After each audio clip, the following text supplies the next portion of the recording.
Donc, bienvenue à l'Église baptiste centrale de la Rive-Sud. Donc, merci d'être ici ce matin. Aujourd'hui, la lecture, le passage qu'on va prendre, se trouve dans Matthieu. Donc, dans l'Évangile de Matthieu, au chapitre 18. Et c'est un instance qui se retrouve dans d'autres évangiles. On va lire du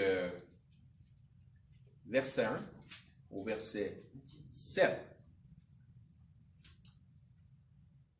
Ça dit, en ce moment, les disciples s'approchèrent de Jésus et dirent, « Qui donc est le plus grand dans le royaume des cieux? » Jésus ayant appelé un petit enfant, le plaça au milieu d'eux, et dit, « Je vous le dis en vérité, si vous ne vous convertissez, si vous ne devenez comme les petits-enfants, vous n'entrerez pas dans le royaume des cieux. » C'est donc pourquoi quiconque se rendra humble comme ce petit enfant sera plus grand dans le royaume des cieux.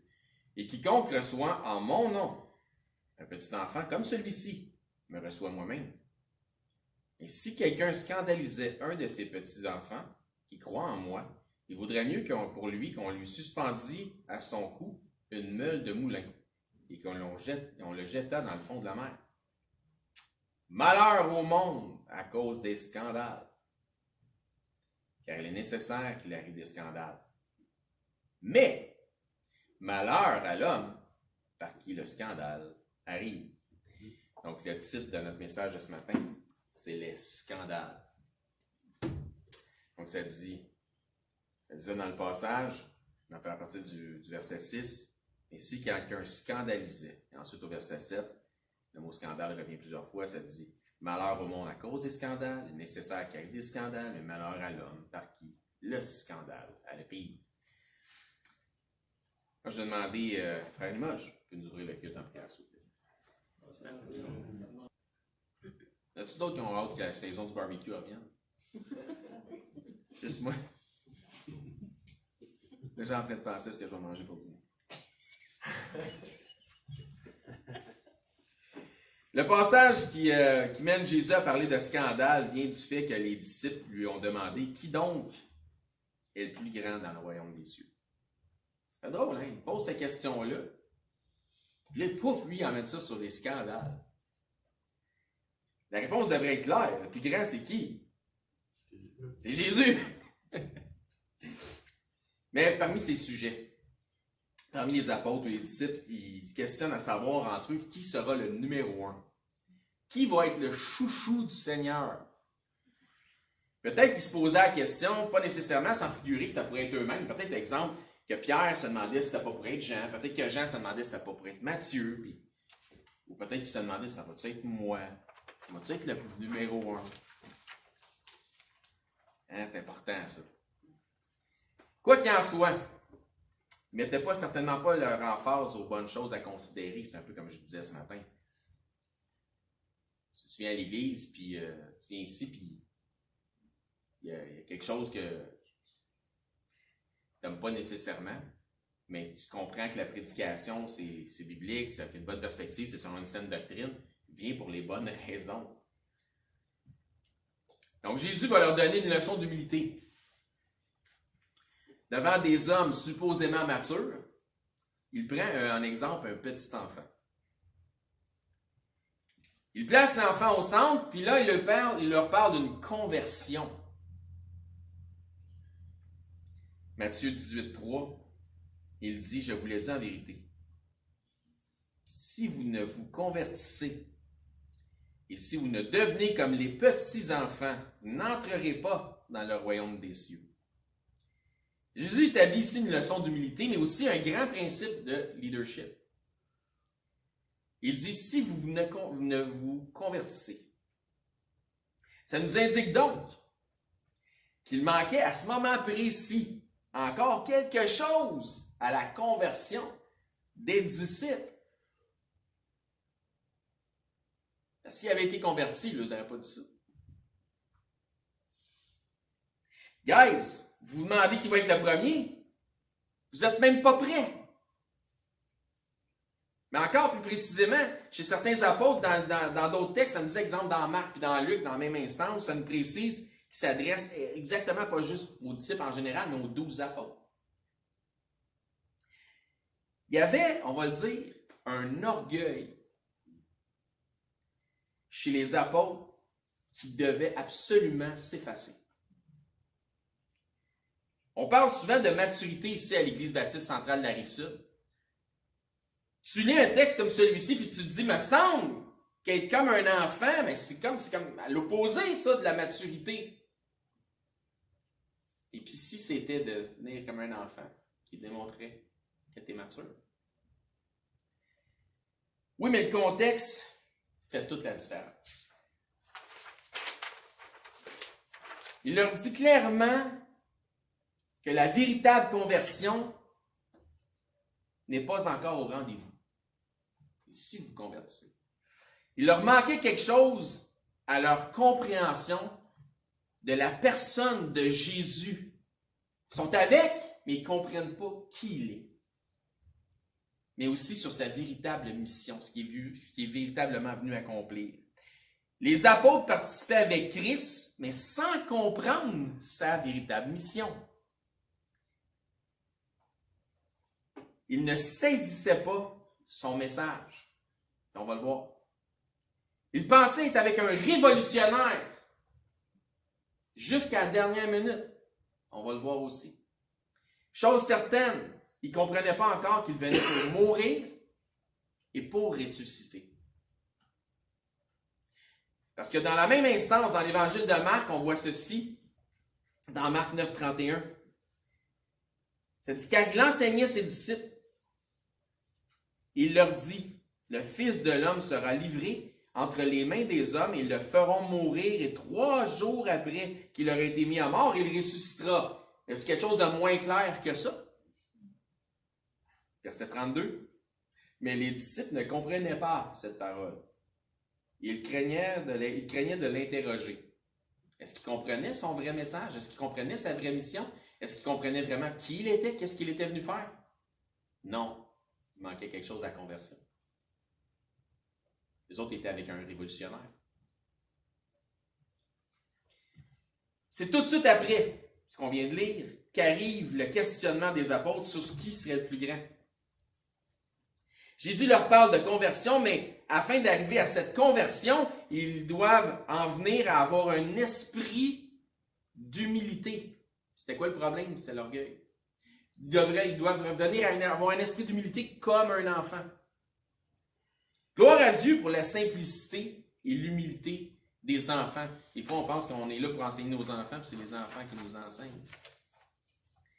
Récemment, j'ai eu une jeune fille qui voulait passer par les eaux du baptême. Puis comme c'est un acte solennel, je me dois de valider si la personne qualifie, peu importe qui veut recevoir le baptême, faut que tu vérifies si la personne qualifie pour les eaux du baptême.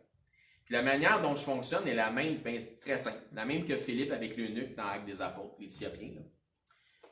Je demande à la personne de me parler de sa foi, de ce que représente Jésus pour elle. Ceux que j'ai baptisés le savent, c'est vraiment comme ça que je fonctionne. Puis si elle croit de tout son cœur, comme Philippe a dit à l'eunuque, si tu crois de tout ton cœur, cela t'est permis d'être baptisé. Donc, oui, cela leur est permis. Habituellement, si la personne n'est pas capable de me parler de Jésus ou de me témoigner de sa foi, je ne baptise pas la personne. Car celui qui croira et sera baptisé sera sauvé. Donc, une personne pour qualifier pour le baptême doit être en mesure de pouvoir témoigner de sa foi en Jésus-Christ. De manifester qu'elle croit en qui Jésus est. La jeune fille souhaitait vraiment passer par les eaux du baptême, mais ses réponses étaient si honnêtes. C'est une enfant. 12 ans, je pense. Ses réponses étaient si honnêtes, si humbles, qu'elle a manifesté qu'elle ne qualifiait pas. Ce qui était une excellente chose. Car un adulte aurait pu me berner en me répondant ce que je souhaitais entendre. Mais en fait, c'est pas moi qui aurais berné, puis pas le Seigneur qui aurait berné, il serait berné lui-même. Matthieu 18, 4. C'est pourquoi quiconque se rendra humble comme ce petit enfant sera le plus grand dans le royaume des cieux. Humble comme ce petit enfant. C'est quoi le contraire de l'humilité? L'orgueil. Je crois que les apôtres n'avaient pas une pleine conversion à cause de quoi? À cause de leur orgueil. L'orgueil était trop présent. Ils étaient avec Jésus, croyaient en Jésus, pour certains comme étant le Christ, mais sans comprendre ce que ça impliquait. Leur orgueil les empêchait de pleinement comprendre ce que Christ souhaitait qu'ils comprennent. Je suis le Christ, je suis Dieu en chair, je vais mourir et ressusciter. Ah, mais ça, on comprend pas. Pourquoi? Parce qu'on a trop d'orgueil. Quel genre d'orgueil? On va voir ça pas long. Je ne suis pas venu ici créer une révolution contre Rome. Rome. Pas contre les hommes, mais contre Rome. Pour être sûr. Parfois, on voit Jésus reprendre ses disciples en leur disant « Coudonc, êtes-vous encore sans intelligence? » Tu sais, c'est comme une autre façon de dire « Faites-vous stupide ou quoi? » Ou, à Thomas, il dit « Je suis toujours avec vous, Thomas. Comment peux-tu me demander « Montre-nous le Père? » Ou, au sujet de Lazare, il dit « Je suis la résurrection et la vie, il vivra. » Voulant dire qu'il avait le pouvoir de le ressusciter, même après 4 jours de mise au tombeau. Il aurait pu faire 10. Pas de différence, il aurait été capable, en mesure de le ressusciter pareil. Mais l'incrédulité est toujours au rendez-vous. Chaque fois, il ne croit pas. Ou il ne croit pas, dépendamment d'où tu viens. Les apôtres avaient besoin d'une dose d'humilité, car ils étaient dans l'incrédulité. Ils n'ont pas cru le témoignage des femmes sur sa résurrection. Ils étaient dans l'incrédulité. Nous avons un fort exemple en l'apôtre Thomas, par exemple. On dit de Thomas, on dit être comme Thomas ou Thomas l'incrédule. L'orgueil les empêchait de croire pleinement et leur incrédulité empêchait leur conversion. Ils étaient sauvés, à part pour Judas, mais il manquait quelque chose. C'est donc vrai de dire que l'orgueil les retenait d'être pleinement convertis. Mais convertis à quoi? À épouser la mission de Christ. Regardez bien une autre instance similaire dans Luc 22, 24. Dans Luc 22, 24, il s'éleva aussi parmi les apôtres une contestation. Lequel d'entre eux devait être estimé le plus grand? Regarde donc, toi. Notez que c'est la deuxième fois. Puisque l'instance de notre texte d'ouverture, que nous autres on a pris dans un autre évangile, dans Matthieu, se retrouve dans Luc au chapitre 9, au verset 46. Là, on est au chapitre 22. C'est la deuxième fois dans Luc qu'il se pose la question. Ils ont-ils compris ou ils n'ont rien compris? C'est la preuve qu'ils n'avaient rien compris. Ils comprennent rien, ils ne veulent pas comprendre. Il me semble d'être à la place de Jésus, tu sais, t'aurais le goût de lui dire, écoute, on est encore sans intelligence. Luc 22, 29, pour la deuxième fois. C'est pourquoi je dispose du royaume en votre faveur, car comme mon Père en a disposé en ma faveur, afin que vous mangiez et buviez à ma table dans mon royaume, et que vous soyez assis sur des trônes pour juger les 12 tribus d'Israël. Le Seigneur dit, Simon, Simon, Satan vous a réclamé pour vous scribler comme le froment. Mais j'ai prié pour toi, afin que ta foi ne défaille point. Et quand tu seras quoi? Converti. Oups, manquait quelque chose. Quand tu seras converti, affermis les frères. Encore là, tu n'as pas encore compris qui je suis vraiment, même si tu as manifesté verbalement que tu crois que je suis le Fils de Dieu, puis je suis le Messie, puis je suis le Christ, tu n'as pas encore compris ma vraie mission. Tu n'as pas adopté, tu n'as pas épousé ma vraie mission, Pierre. Et quand tu vas être converti, quand tu vas comprendre, affermis les frères. Voyez-vous ici, la conversation, repart de plus belle. Les éléments reviennent, mais même si c'est une autre instance qu'on voit dans Luc, il se demande encore c'est qui va être le plus grand. Le chouchou, le numéro 1, les éléments qui reviennent sont le royaume, mais aussi la conversion. On voit ça comme si vous dites, vous allez pouvoir le voir dans Luc 9, Luc 22. Il dit à Pierre, quand tu seras converti, affermis tes frères. Morale de l'histoire, tant et aussi longtemps qu'ils se demandent qui sera le plus grand. sont pas encore convertis. Leur ego est trop gros. Je crois encore une fois qu'il parle d'être converti à la vraie mission de Christ, au vrai message de l'Évangile et le salut disponible pour tous. Puis ça, c'est ma perspective. Il peut y avoir d'autres perspectives qui peuvent être très bonnes aussi. D'autres messages peuvent être prêchés à partir des mêmes versets, mêmes chapitres. Ça serait des excellents messages aussi. Parce qu'avant la mise à mort de Christ et éventuellement sa résurrection, il voulait, donc certains disciples à un moment, faire descendre le feu du ciel sur des gens. Parce qu'ils avaient compris le salut pour tous. Je pense pas, moi. Quand tu veux faire descendre le feu du ciel, est-ce qu'ils avaient compris la miséricorde, la compassion? Je pense pas. Je pense qu'ils n'avaient pas vraiment compris le vrai message de Christ. Christ nous a dit, vous ne savez pas ce que vous demandez, là. Je ne suis pas venu pour ça. Pierre a frappé un homme avec une épée et lui a emporté l'oreille. Quand est-ce que ça s'est passé, ça? En dernière minute. Dernière minute. On va le voir, on va voir le passage, ça ne sera pas long. Il était tellement pas prêt au vrai message que Jésus ne pouvait même pas encore les envoyer vers les Samaritains. Ils n'allaient pas vers les Samaritains, là, rester vers les brebis perdues d'Israël. Puis il y en a qui croient et qui enseignent, puis c'est correct, là, je comprends leur perspective, qui pensent que Jésus fait ça parce qu'il est vraiment juste venu pour les brebis perdues d'Israël. Non. Il est allé lui-même évangéliser une Samaritaine. Donc, il a arrêté à l'envers de ce que lui enseignait. Ça ne marche pas, là. C'est parce qu'il a dit à ses disciples, allez pas vers les Samaritains. Parce que ses disciples n'étaient pas prêts au message du salut pour tous. Ils n'étaient pas prêts. Je veux dire, s'ils avaient saisi le message et la direction de Christ, leur attitude dans bien des cas aurait été complètement différente.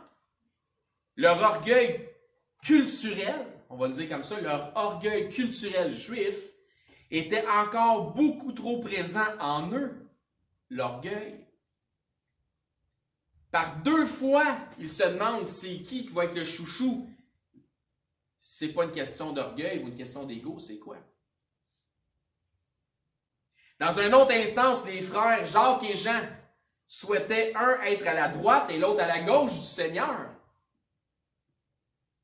Orgueil culturel. La culture de l'orgueil. On est des Juifs, on est meilleurs. On a le vrai Dieu. Ah? Non, mais c'est qui va avoir la première place? Dans Luc 14-19, Jésus offre une parabole qui parle de ne pas être à la recherche des premières places. Question. Qu'est-ce qui fait en sorte que quelqu'un court après les premières places? Ouf. L'orgueil. Quand tu cours après les premières places, tu veux que ton ego soit flatté.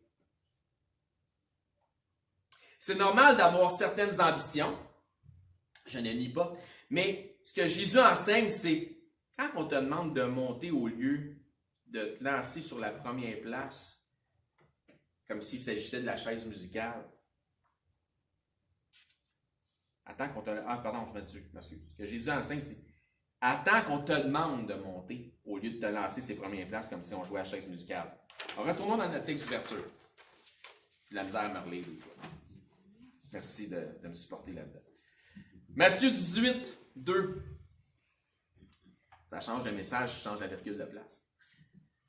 Matthieu 18, 2. Jésus ayant appelé un petit enfant, le plaça au milieu d'eux et dit, je vous le dis en vérité, si vous ne vous convertissez et si vous ne devenez comme les petits enfants, vous n'entrerez pas dans le royaume des cieux. C'est pourquoi quiconque se rendra, quoi?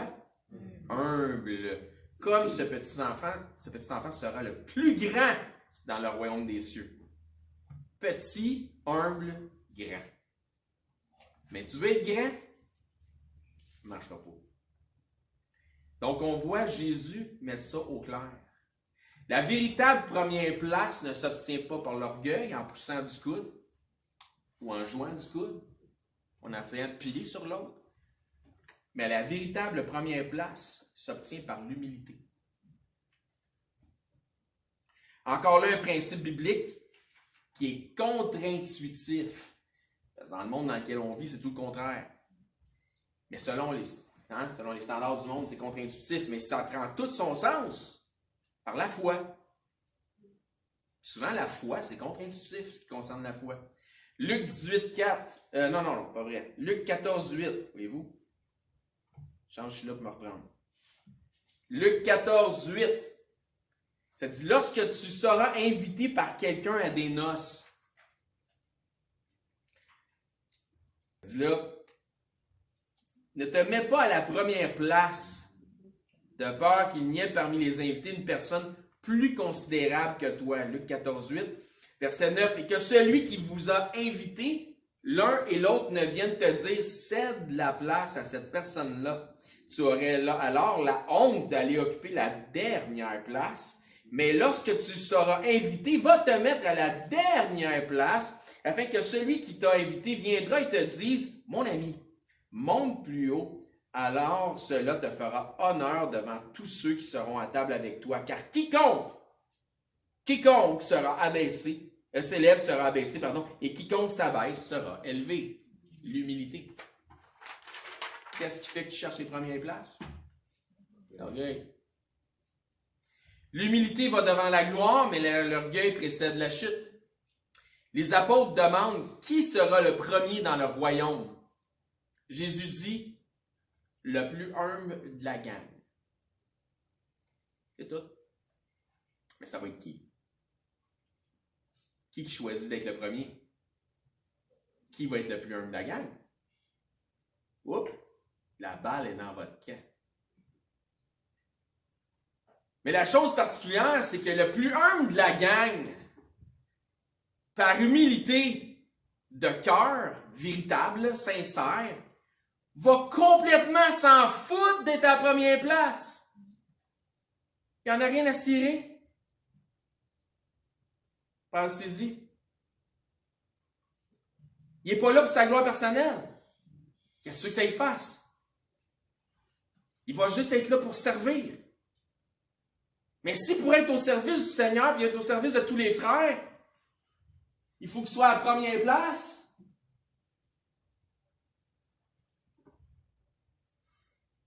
C'est correct. Ainsi soit-il. Mais toujours avec le service par humilité en tête d'abord et avant tout. Prenez par exemple les anciens qui enseignent dans nos églises, ici ou ailleurs, peu importe. Ils semblent être en vue parce que on dirait qu'ils sont en première place parce que c'est les autres qui parlent en avant. Mais en réalité, ils sont les serviteurs de tous. Dans leurs assemblées respectives. C'est la leçon de leadership. Vous vous souvenez, je l'ai parlé au début. Il donne une leçon de leadership, d'humilité, mais aussi de leadership. C'est la leçon de leadership que je vous parlais plus tôt dans le message. Un peu comme quand lui-même a fait quoi? Jésus a lavé les pieds de ses disciples. Leçon de leadership. Mais encore, Jésus parle d'humilité comparée à celle d'un enfant, mais aussi d'une conversion. Puis il mêle ça avec les scandales. Mais le contexte nous démontre une incompréhension de la part de leur part à ce sujet. C'est pourquoi Jésus leur donne cet exemple. Il y avait trop d'orgueil basé sur ce qu'ils croyaient être juste, selon leur connaissance du moment. Donc, il y avait trop d'orgueil basé sur ce qu'eux croyaient être juste, selon leur connaissance du moment. Ils étaient pognés là-dedans. Ils étaient pognés dans ce qu'ils pensaient savoir. Mais le problème, c'est que leur connaissance ou leur concept religieux était complètement erroné. Jésus, le révolutionnaire. Ah oui, le Messie, Fils de Dieu.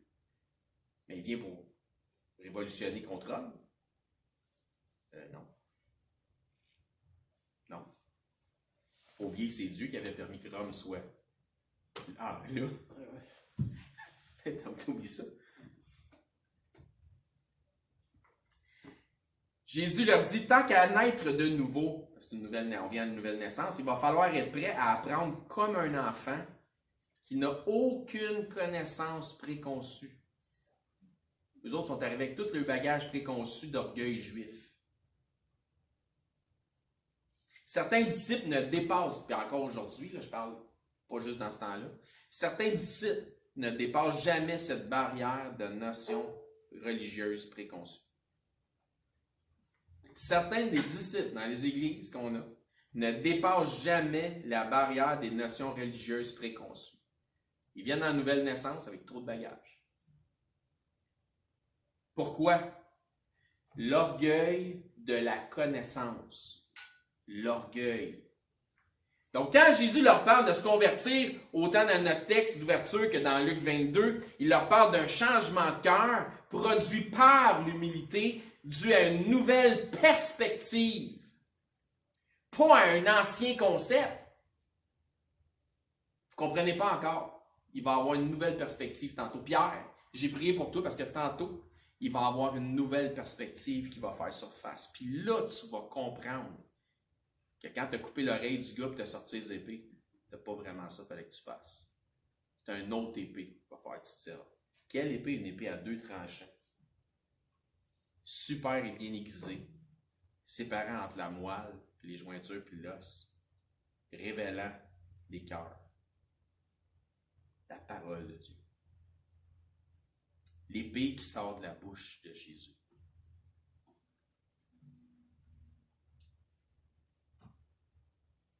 Il leur parle d'un changement de cœur par l'humilité. Luc 22, 31. Le Seigneur dit, Simon, Simon, Satan vous a réclamé. Donc, Satan a demandé de quoi? Puis Dieu le permet. Pour vous cribler comme le froment. Mais j'ai prié pour toi, afin que ta foi ne défaille point, et toi, quand tu seras converti, affermis tes frères. Je pense qu'il y a combien de prédications qu'on pourrait faire juste avec ce passage-là. Verset 33. Seigneur, lui dit Pierre, ah non. Je suis prêt à aller avec toi en prison et à la mort. Non, mais Jésus fait ouais. Et Jésus dit à Pierre, je te l'ai dit, le coq ne chantera pas aujourd'hui que tu n'aies nié 3 fois me connaître. Ben voyons donc, non, je suis prêt à aller à la mort. Regarde, les 2 épées, schlag! Pogner l'oreille du gars, mais je voulais pogner à la gorge. Passer à côté. Serre ton épée. C'est pas la bonne épée, ça. Simon-Pierre voyait encore Jésus comme un révolutionnaire. Jusqu'à la dernière minute. C'est immédiatement après ça, justement, qu'il coupe l'oreille droite d'un homme. Tout de suite après qu'il vient de dire ça. Révolutionnaire. Les révolutions. Pierre était probablement très sincère quand il a dit qu'il était prêt à aller à la mort avec Jésus, puis aller en prison avec Jésus. Il s'en allait à la guerre pour Jésus, avec Jésus, qui croyait être le révolutionnaire, le libérateur d'Israël contre l'emprise de Rome. Viva la révolution! Mais pas avec le Jésus enchaîné qui ne dit pas un mot, qui semble soudainement faible et traduit en justice par les hommes. Je ne le connais pas. Ah non, je ne le connais pas. Ah non, pas moi, je ne le connais pas. Cocorico! Qu'est-ce que Jésus a fait après? 3 fois tu me renies. 3 fois Pierre m'aimes-tu? Pierre m'aimes-tu? Pierre m'aimes-tu? L'orgueil de Pierre, qui suivait un révolutionnaire, avait besoin de s'humilier et de laisser ses fausses conceptions de côté. Il avait besoin de se convertir, d'avoir un changement de cœur sur la véritable personne de Jésus-Christ. Lui qui avait dit, tu es le Christ, le Fils de Dieu. Pierre, tu es Pierre, sur cette pierre, je bâtirai mon Église. Nous savons par les Saintes Écritures que Pierre a eu cette conversion de cœur, car le Pierre qui a renié 3 fois Jésus était sans inquiétude à la Pentecôte. Sans inquiétude quand il témoignait dans l'Acte des Apôtres, Acte 3 par exemple. Sans inquiétude en prison, il dormait, enchaîné, il s'en foutait. Pas grave. Là, il était vraiment en prison pour Christ. Il était prêt à mourir pour Christ. C'est un ange qui l'a délivré de là. Après que Jacques, le frère de Jean, s'était fait tuer par Hérode pour plaire aux Juifs. Il s'en allait à la mort. Donc, cette conversion s'est opérée en Pierre en permettant au Seigneur De changer quoi? Sa perspective.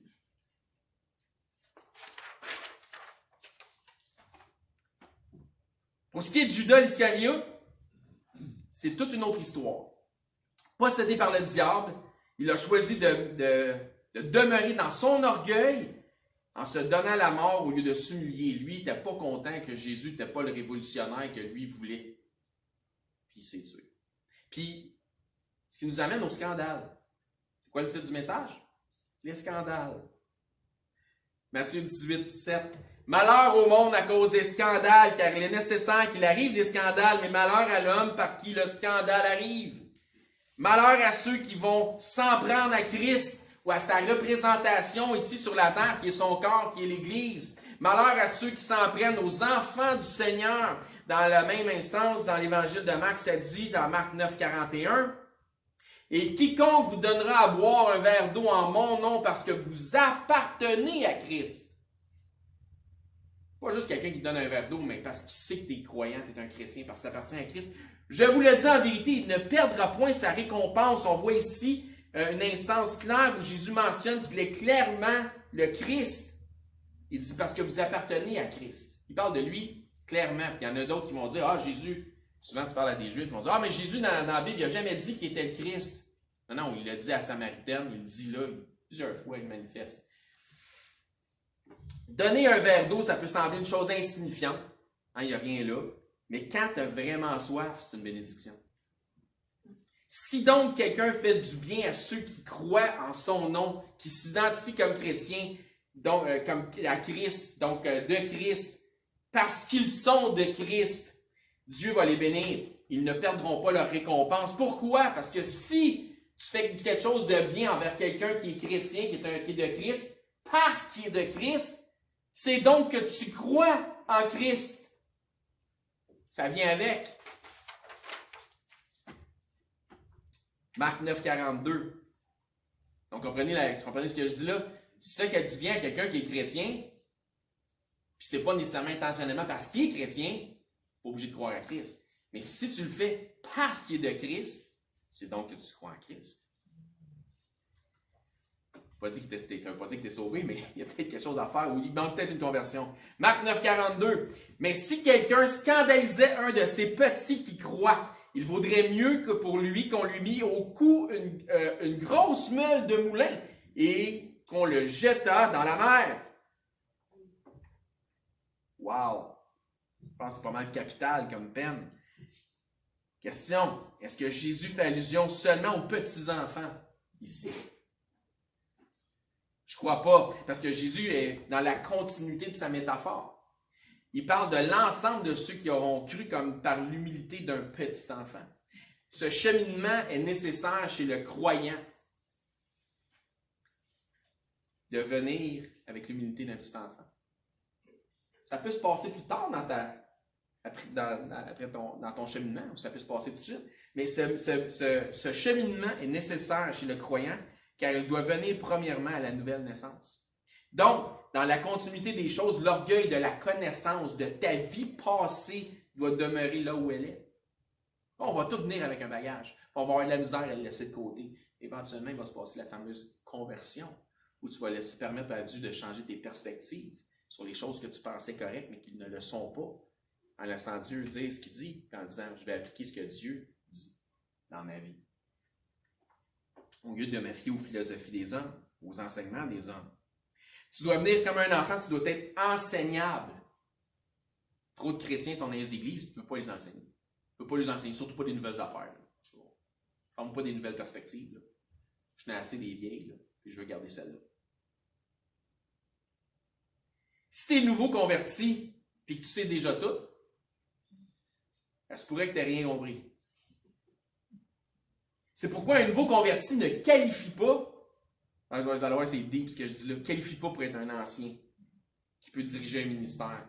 De toute façon, tu ne peux pas être nouveau puis ancien en même temps. C'est pour ça que je vous avais dit que c'était deep. Hein?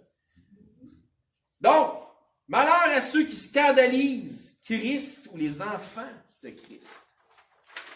Ça dit, il vaudrait mieux pour lui qu'on lui mit au cou une grosse meule de moulin et qu'on le jetât dans la mer.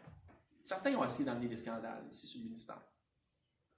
Je ne leur souhaite absolument pas ce qui est là. Je souhaite que le Seigneur les pardonne, parce que peut-être qu'ils ne savaient pas ce qu'ils faisaient.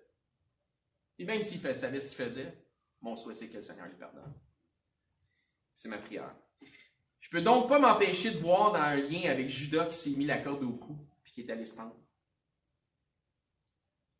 Des scandales, des tribulations, puis des persécutions, un peu comme on a vu dans la lecture de l'Apocalypse, des persécutions et des tribulations, mais contre l'Assemblée, comme on a vu dans la lecture de ce matin dans la série de l'Apocalypse, pour l'école du dimanche, contre l'Assemblée des justes, des persécutions, des tribulations, il va y en avoir! On ne devrait pas échapper à ça. Des Judas, là, il va y en avoir.